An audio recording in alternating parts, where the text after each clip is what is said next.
Some of your peers may be out having fun, playing video games, etc. But you guys are putting the work in to make sure that you're continuing your momentum that you've built up throughout the school year, and that's really important.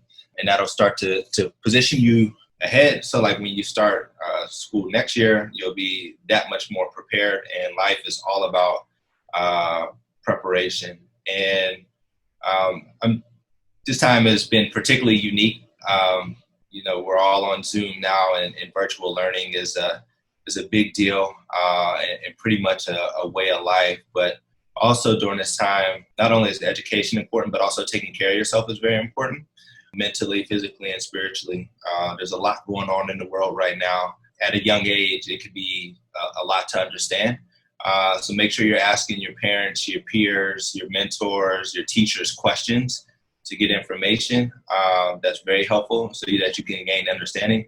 And then also, as I mentioned, making sure that you're taking care of yourself. So make sure you're eating right, make sure you're exercising, making sure you're just relaxing a little bit, not always working, because again, there's a lot going on right now. So just kind of wrapping up, I want to continue to encourage you guys to keep striving for more, keep supporting one another.